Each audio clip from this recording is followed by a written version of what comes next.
नमस्कार। कक्षा 9th का साइंस का फर्स्ट लेसन पढ़ रहे थे हम, हमारे आसपास के पदार्थ। इसमें हम जान चुके हैं कि भौतिक गुणधर्म के आधार पर पदार्थ की ठोस, द्रव, गैस और प्लाज्मा अवस्थाएं होती हैं जो प्राकृतिक रूप से पाई जाती हैं। इस लेसन में हम ठोस, द्रव और गैस के गुणधर्म का विस्तार से अध्ययन करेंगे। अभी हम जानते हैं ठोस के गुणधर्म के बारे में। पदार्थ की पहली अवस्था जो ठोस है उसमें आकार निश्चित होता है। जैसे आप मान लो ये पेन ही देख रहे हैं, इसका आकार निश्चित है, इसकी स्पष्ट सीमा है।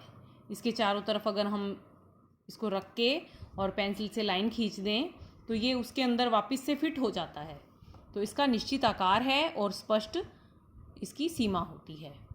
इसका आयतन स्थिर होता है और ठोस के कणों में जो स्थान है ये हम पहले भी पढ़ चुके हैं। ठोस के कण बहुत नज़दीक होते हैं, इसके कणों के बीच में रिक्त स्थान काफ़ी कम होता है। कम स्थान है और इन कणों की गतिज ऊर्जा भी कम होती है, यानी ये आसानी से गति नहीं करते हैं। और अगर हम किसी ठोस को दबाते हैं तो वह दबता नहीं है, यानी इसमें संपीड्यता भी नहीं होती है, नगण्य होती है या बिल्कुल कम होती है, ऐसा कह सकते हैं। और इसमें विसरण कम होता है। जैसे मान लो कि नीला थोथा और चीनी, जैसे इसके उदाहरण हैं। एक प्लेट में या कटोरी में हम चीनी और नीला थोथा को रख दें तो ये आपस में मिक्स अपने आप नहीं होंगे, ठीक है। इसके अलावा भी कुछ और गुण होते हैं ठोस के, जैसे चीनी, नीला थोथा, मिश्री। इसके जो क्रिस्टल होते हैं वे पीटने पर या किसी चीज़ से उनको अगर हम टकराते हैं तो वे छोटे छोटे टुकड़ों में टूट जाते हैं, यानी ये भंगुर गुण भी रखते हैं। और धातुएं जो होती हैं ये भी ठोस होती हैं और धातुओं में भंगुर गुण नहीं होता, लेकिन आघातवर्धनीय और तन्य होती हैं।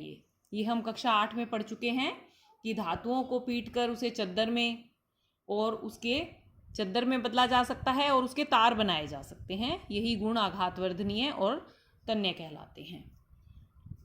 अब आपके दिमाग में हो सकता है एक प्रश्न आया हो कि रबड़ बैंड जो होता है उसे हम क्या कहेंगे, ठोस कहेंगे या नहीं कहेंगे, क्योंकि वह तो अपना आकार बदल लेता है। उसका निश्चित आकार और स्पष्ट सीमा होती है। मान लो एक रबड़ बैंड को हम किसी स्थिति में रखते हैं तो उसका निश्चित आकार है और स्पष्ट सीमा है, लेकिन अगर इसको खींचते हैं तो यह बड़ा हो जाता है। बल लगाने पर इसका आकार बदलता है। लेकिन अगर हम उस बल को हटा देते हैं तो हटाने पर वो वापस अपने मूल आकार में आ जाता है और अत्यधिक बल लगाने पर यह टूट भी जाता है। लेकिन इन गुणों के आधार पर इसे माना ठोस ही जाएगा। आगे हम द्रव के बारे में जब पढ़ेंगे तो हमें और भी क्लियर होगा कि ये ठोस है, क्योंकि द्रव के गुण बहुत अलग होते हैं ठोस से।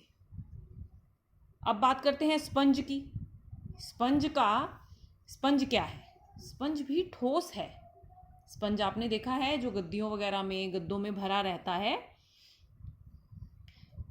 इसमें एक अलग गुण है, क्योंकि हमने ठोस में ऊपर देखा कि ठोस में संपीड्यता नगण्य होती है, ठोस दबता नहीं है, लेकिन स्पंज दबता है। यह इसका एक अलग से गुण है कि स्पंज दबता है, लेकिन बाकी सभी गुण इसके निश्चित आकार है, निश्चित आयतन है, विसरण नहीं होता, ये सब गुण होने के कारण यह भी ठोस है। लेकिन इसमें संपीड़न अधिक होने के कारण यह दबता है। ऐसा क्यों होता है? क्योंकि स्पंज के अंदर छोटे छोटे छेद होते हैं। जब हम उसको दबाते हैं तो उन छेद के अंदर जो वायु भरी होती है वो बाहर निकल जाती है, इसलिए उसका संपीड़न हो जाता है। लेकिन जैसे ही हम उसे अपने दाब को हटा लेते हैं तो उन स्थान पर वापस से हवा भर जाती है और वह वापस अपने आकार में आ जाता है। यानी बिना दबाए इसका आकार निश्चित और स्पष्ट सीमा होती है, स्थिर आयतन होता है, इसलिए स्पंज भी ठोस है।